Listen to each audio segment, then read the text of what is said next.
ये देखिए जरा, पाकिस्तान बॉर्डर से लगे राज्यों से इस वक्त की बड़ी खबर। देश के 4 राज्यों में लोगों को अलर्ट रहने के लिए मॉक ड्रिल होगी।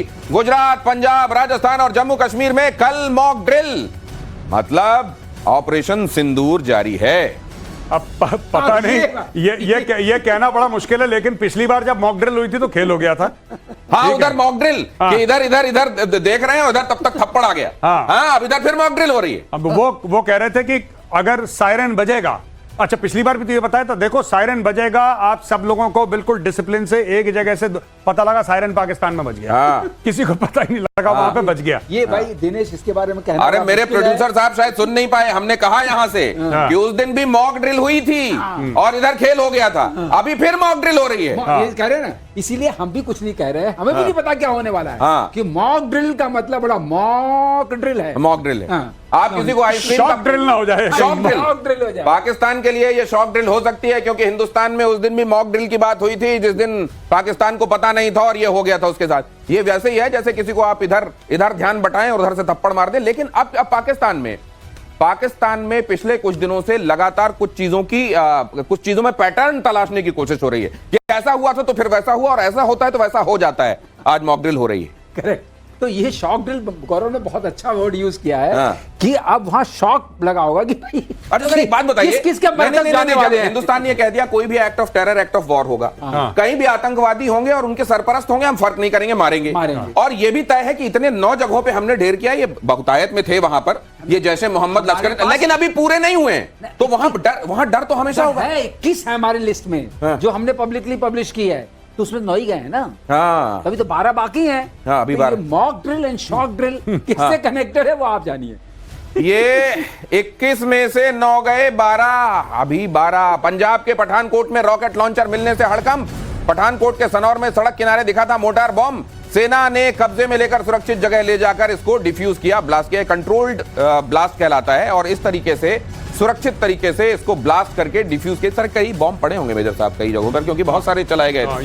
ये फौज में करते हैं कि वहां पे जाके कोने में ले जाते हैं, या तो कोई गड्ढा करके या फिर सैंडबैग लगा के वहां पे थोड़ा सा पी के बोलते हैं हम लोग, प्लास्टिक एक्सप्लोजिव, वो लगा के उसको ब्लास्ट कर देते हैं। नहीं, कई लोग ये समझना चाहते हैं कि जो गोले चलाए जाते हैं, रॉकेट चलाए जाते हैं, ये कई जगहों पर जाकर फटते क्यों नहीं, ऐसे क्यों पड़े रहते हैं? ये कभी कभी मिसफायर हो जाता है। मैं अच्छी बता सकता हूँ गौरव से परमिशन लेकर के, सेकेंड वर्ल्ड वॉर के जो हमने बॉम्ब्स गिराए थे, जो कुछ गिराए थे, मैं कलाईकुंडा में था।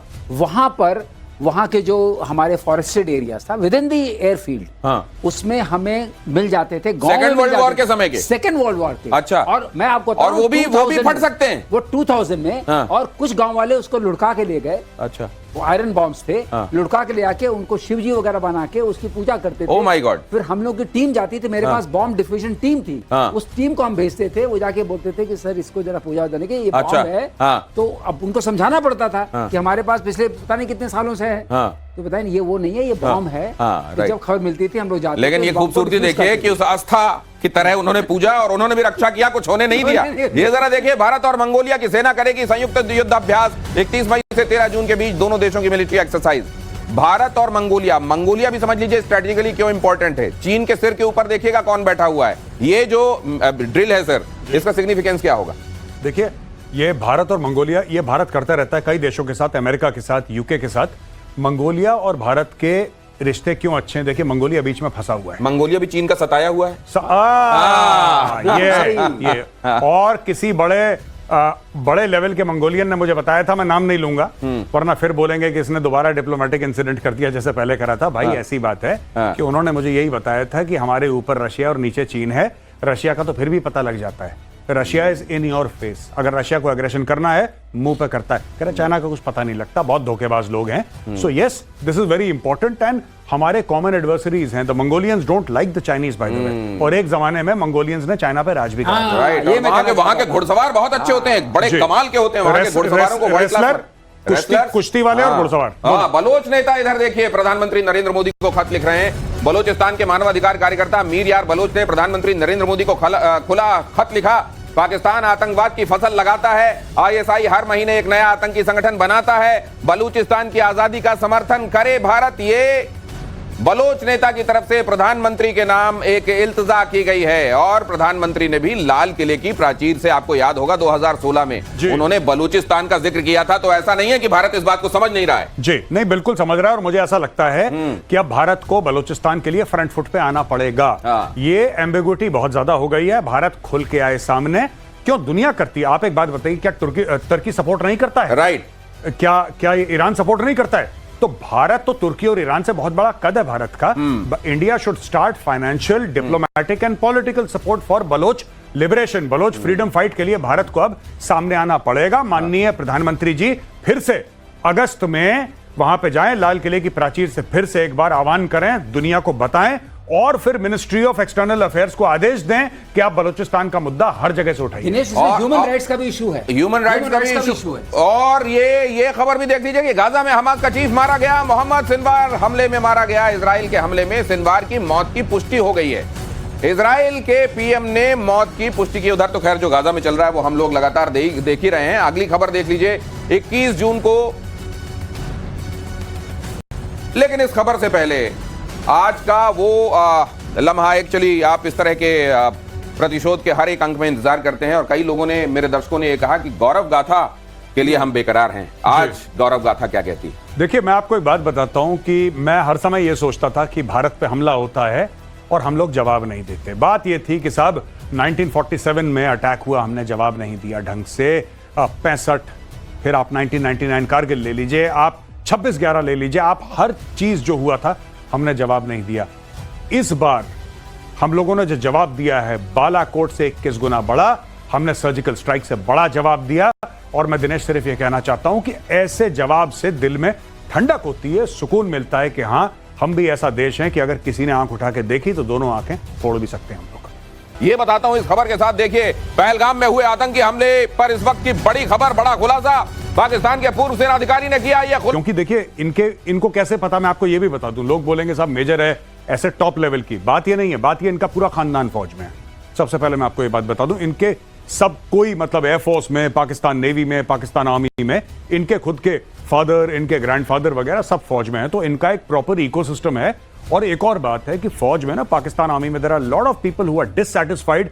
बहुत उनको खराब लगता है जब फील्ड मार्शल आसिम मुनीर जैसा बंदा ऊपर ये सब हरकतें करता है। तो पाकिस्तानी आर्मी में भी बहुत ज्यादा डिसेंट है उसके खिलाफ, डर के मारे लोग कुछ कह नहीं सकते। लेकिन fact of the matter is कि जो मेजर आदिल राजा की इंफॉर्मेशन है वो गलत नहीं है। मेजर आदिल राजा जब ये कह रहे हैं, जो कि जिनकी पीढ़ियां वहां की फौज में काम कर चुकी हैं, और वहां की क्या, पहले अगर पीढ़ियां काम करती रही तो जाहिर है कभी वो हिंदुस्तान की तरफ से ही रहे होंगे। लेकिन अगर वो ये खुलासा कर रहे हैं और ये बता रहे हैं कि असीम मुनीर ने ये पूरा षड्यंत्र रचा और फिर ये कन्वे किया गया आईएसआई को एग्जीक्यूट करने के लिए। असीम मलिक आईएसआई की तरफ से, उन्होंने एक तरीके से ये पूरा जिम्मा दे दिया शहाब जो कि मेजर जनरल डीजी ऑपरेशंस, उन्होंने आखिरकार इसको एग्जीक्यूट कराया। तो अब इस बारे में कहीं कोई इफ और बट नहीं है, क्योंकि ये बहुत क्रेडिबल जो वॉइस मानी जाती है पाकिस्तान की, और पाकिस्तान की क्रेडिबल वॉइस तभी मानी जाती है जब वो पाकिस्तान में नहीं होती है, क्योंकि वहां तो किसी क्रेडिबल आदमी को जीने नहीं दिया जाता। तो वो एग्जाइल में है, अभी लंदन में रह रहे हैं, और वहां से अगर ये बात बता रहे हैं तो फिर ये निश्चित रूप से पाकिस्तान के लिए अब ये वो मशीनरी जो कहती रही नहीं हम तो खुद ही सताए हुए हैं दहशतगर्दी के। दिनेश, ये तो ये कहते रहेंगे, क्योंकि जो दहशतगर्दी करता चला जा रहा है वो ये कहता रहेगा कि मैं नहीं कर रहा हूं। अशांति की बातें तो आपने सुनी प्राइम मिनिस्टर से, और खास तौर से इनके बारे में, मेजर साहब के बारे में।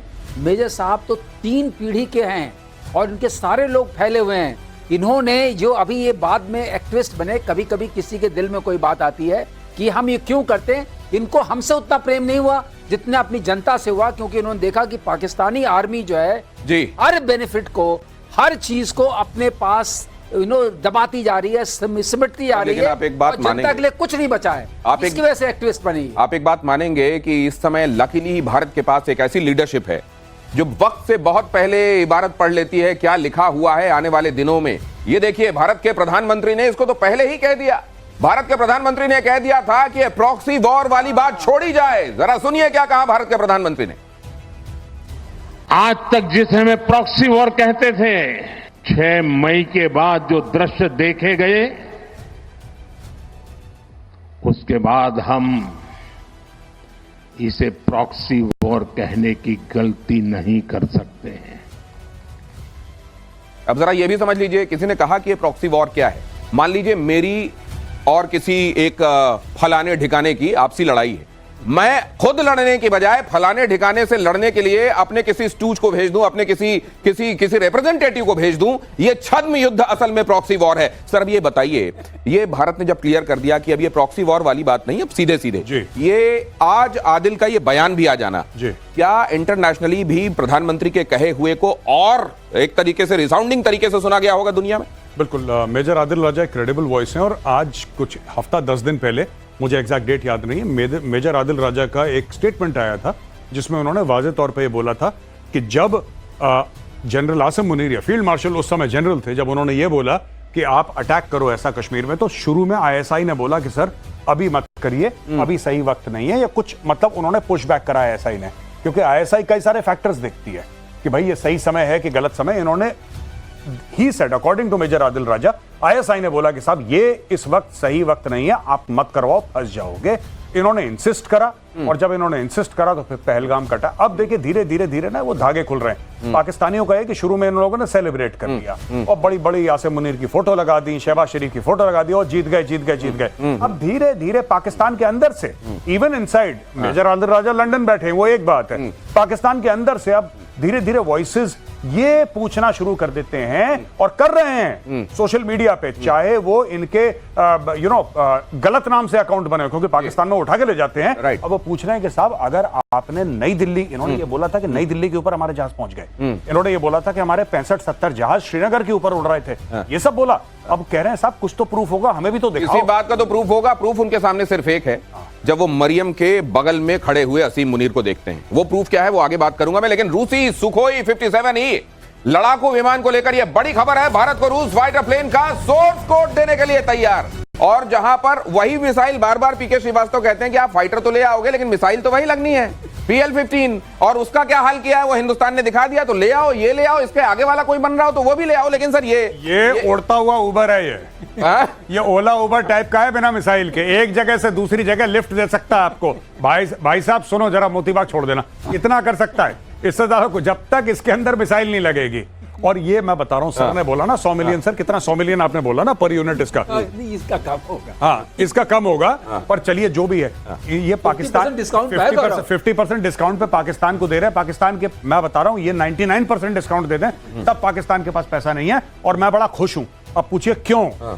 ये देंगे 40 देंगे यूनिट्स पाकिस्तान को एज पर देयर प्रॉमिस, ये 40 देंगे और ये अच्छे दामों पे देंगे, और उसके बाद पाकिस्तान का एक शहर घेर लेंगे। मैं जज्बा है। 18% आप कहते हैं किसका? 18% किसी ना किसी चीज का तो होता है ना, वो कोई चीज ही नहीं है तो जिसका 18% या हवा में, मैं कह रहा हूं सीधा 68 बढ़ाओ, 18 क्यों बढ़ा रहे हो? 68% बढ़ा दो। अच्छा इनके पास पैसे वैसे है नहीं, यही मांग के इन्होंने बढ़ाने हैं, तो यहां से मांग लिया, वहां से मांग लिया, सब कागजों में बढ़ा रहे हैं, मैं आपको बता रहा हूं। और ये पाकिस्तानी सबसे खतरनाक चीज क्या कर रहे हैं, ये भारत से दुश्मनी मोल लेके अपने आप को धीरे धीरे चाइना को बेच रहे हैं। ये इनका बजट पहले पेश होना था, कोई इनसे ये पूछे कि तुम्हारा 2 तारीख को बजट क्यों पेश हो रहा है, तुमने डिले क्यों करा? नहीं तो इन्होंने, IMF ने चाबी लगाई इनको। आसिम मुनीर कुछ दिनों में चिंगमुंग ली होंगे क्या? चिंगमुंग ली वो बन चुके हैं भाई साहब, चिंगमुंग ली बन चुके हैं, चिंगमुंग ली बन चुके हैं, ये बिल्कुल बन चुके हैं, ये चाइनीज पूरी तरीके से। ये मेरे ख्याल से अजरबैजान और टर्की के पास जाके वो वाला टेप लेके आएंगे जिससे आंखें यूं हो जाए।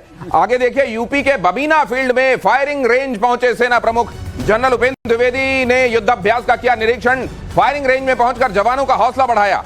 ये देखिए, ये आपको कुछ कहना नहीं पड़ेगा, शब्द नहीं आए बीच में तो भी कहां क्रेडिबिलिटी है, कहां देखकर ही श्रद्धा का भाव आता है, कहां देखने से ही आपके अंदर रिएश्योरेंस आता है, वो इन तस्वीरों को देख लीजिए।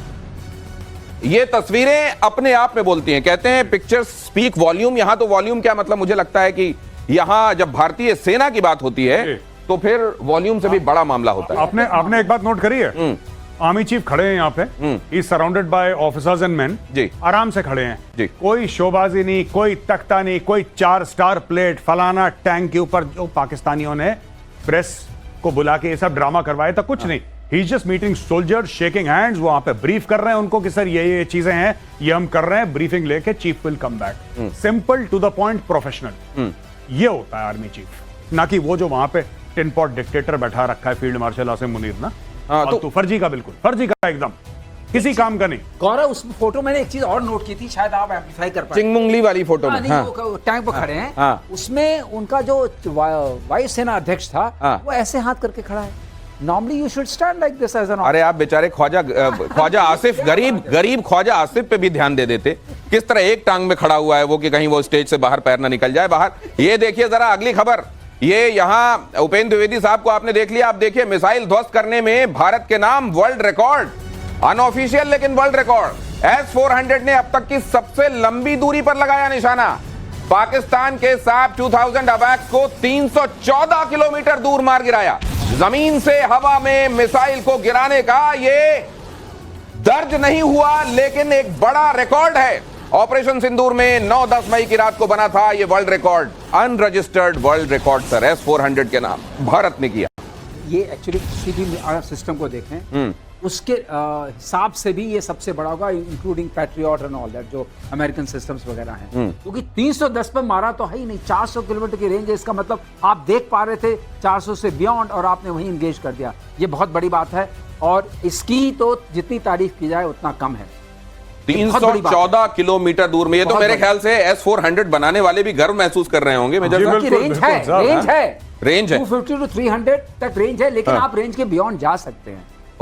ये बात है। नहीं, लेकिन कम से कम ऐसा कारनामा कहीं और नहीं हुआ ना, हिंदुस्तान ने किया ना। इवन रशिया यूक्रेन में ऐसा कारनामा नहीं हुआ है। नहीं हुआ। और क्यों नहीं हुआ मैं आपको देखिए, एक तो it is also the man behind the weapon, और जिस तरीके से एयरफोर्स ने ट्रेनिंग करी है लोगों की, जिस तरीके से सिस्टम्स को इंटीग्रेट करा है टेक्निकली, हर एक सिस्टम को, जो we have gone beyond S-400 actually. Sir you will agree with me? Dinesh, एक चीज मैं बताना चाहूंगा, जो गौरव की बात को आगे ले आते समय, इसका मतलब आपने इसको जो ट्रेनिंग की बात की है, क्योंकि मैं खुद फायरर रह चुका हूं, मुझे पता है ट्रेनिंग का मतलब क्या। जब आपने इसको स्पॉट किया, मतलब आपके सिस्टम ने इसको बहुत पहले स्पॉट किया, आपने क्विकली ट्रैक किया और फायर किया, वरना आप नॉर्मली वेट करने लगते हैं अगर आप डिसर्न नहीं कर पाते हैं, आपकी ट्रेनिंग अच्छी नहीं है, बिकॉज स्टिल हैव टाइम, सो आप सोचते हैं टाइम है, तो वो बहुत बड़ी बात है ट्रेनिंग का इसमें। और ये कॉन्फिडेंस भी दिखाता है ये किसके पास कितने एटम बॉम्ब अभी और कितनी जल्दी वो 1000 के मार्क तक पहुंचने वाला है। चीन, अमेरिका की एक इंटेलिजेंस रिपोर्ट इस बारे में दावा कर रही है। ये कहा जाता है ये जो 3 मुख्य पावर्स हैं, न्यूक्लियर पावर्स, रशिया के पास 5500, अमेरिका के पास 5044 और चीन के पास 600। लेकिन ये बताइए कि ये चीन के बारे में ज्यादातर चीजें ऐसी हैं जो गिनती में है, आंकड़े में है, लेकिन जिनमें से घूंघट आज तक नहीं उठा है। मैं उनकी या घूंघट उठा है तो बड़ा बदशक्ल चेहरा सामने आया। नहीं, देखिए जैसे आपने देखा होगा ना, एड चलती है मोटरसाइकिल की, कि 70 किलोमीटर अंडर टेस्ट कंडीशन। हाँ, ये वो वाला मैटर है चीन का। अंडर टेस्ट कंडीशन, शर्तें लागू। तो ये चाइना का मामला है। चाइना की जीडीपी पर भी संदेह है, लोग कहते हैं चाइना की ग्रोथ पर भी संदेह है, चाइना की हर चीज पर संदेह, क्योंकि चाइना कभी सच बोलता ही नहीं, इनका हर मामला धुंधला रहता है चाइना का। ये स्ट्रेटेजिक एम्बिग्युइटी करते हैं, सबसे बड़ा ये एम्बिग्युइटी नहीं सर, हेज है, झूठ है सर, स्ट्रेटेजिक हेज सर, ये सिर्फ झूठ है। मुझे तो लगता है सर, ना ये एम्बिग्युइटी है ना ये हेज है, ये सिर्फ झूठ बोल देते हैं। और क्योंकि इनके यहाँ पूरी सेंसरशिप है, मीडिया काम नहीं करता, कोई बोल नहीं पाता। बताता हूं, आप कहीं गूगल करके देख लीजिए या किसी भी प्लेटफॉर्म पे देख लीजिए, अगर चाइना की कोई रेंज आती है या उनकी कोई विस्फोटक कैपेसिटी आती है, उसमें लिखा रहेगा एज क्लेम्ड। मतलब वो कह रहे हैं। हाँ, हमसे मत पूछिए, उन्होंने कहा है तो हम बता दे रहे हैं। जैसे व्हाट्सएप पे लिखते हैं ना, एज रिसीव्ड। आपने आगे भेज दिया, मेरी जिम्मेदारी नहीं है भाई, मैंने बता दिया। फॉरवर्डेड एज रिसीव्ड, बस एज क्लेम्ड। तो ये 1000 वाला क्लेम जो बहुत जल्दी होने वाला है। हालांकि अमेरिका एक और बात कर सकता है, अमेरिका स्ट्रैटेजिकली भी कर सकता है। ये अमेरिकन एजेंसी की तरफ से रिपोर्ट है, तो क्या मेजर साहब ये भी संभव है कि एक तरीके से चाइना को आने वाले दिनों में वर्ल्ड के लिए उभरता हुआ थ्रेट दिखाने के लिए ऐसा किया जा रहा है? बिल्कुल, यही अमेरिकन रिपोर्ट है जो ये कहती हैं कि Pakistan is among the happiest Nations on earth. ये भी एक रिपोर्ट है। हैप्पीनेस इंडेक्स बड़ा अच्छा है वहां। हाँ, वहां पे अच्छा, वहां पे ना बिजली है ना पानी है, रोज लोग मर रहे हैं आतंकवाद से, लेकिन खुशी की लहर दौड़ रही है। अब क्यों खुशी की लहर दौड़ रही है? लेकिन नहीं मेजर साहब, एक चीज तो है, जैसे कहते हैं ना, इग्नोरेंस इज ब्लिस। कि आपको कुछ ना पता हो तो आप बड़े खुश रहते हैं, पता हो जाए दिमाग चलने लगता, दिक्कत हो जाती। वैसे कुछ ना हो आपके पल्ले, अरे जिसका रक्षा करा, आपके पास एक लंगोटी हो, मुश्किल से एक कटोरा हो, वो भी लंगोटी कहेंगे जैसे चीथड़े हो रही हो, तो उसमें फिर क्या की चिंता है? फिर तो आप मस्त रहते हैं ना। वही वाली मस्ती है। नहीं, बिल्कुल वही चीज की देख, इसीलिए पाकिस्तानियों को बेवकूफ बनाना इतना आसान है। खूब पिटे खूब पूरा मुंह सूज गया, लेकिन जीत गए, ओए होए बल्ले बल्ले जीत गए, सब लोग जीत गए, सब खुशियां मनाने। इसलिए हैप्पीनेस इंडेक्स उनका इतना बढ़ा हुआ है। वो उनको खुश करने में ज्यादा वक्त नहीं लगता, एक ट्वीट से खुश हो जाती पूरी कौम। पाकिस्तानी आर्मी का वोट नहीं, मुझको किसी ने बोला कि पाकिस्तानी आर्मी थल्ले फिर भी जीत की बल्ले बल्ले।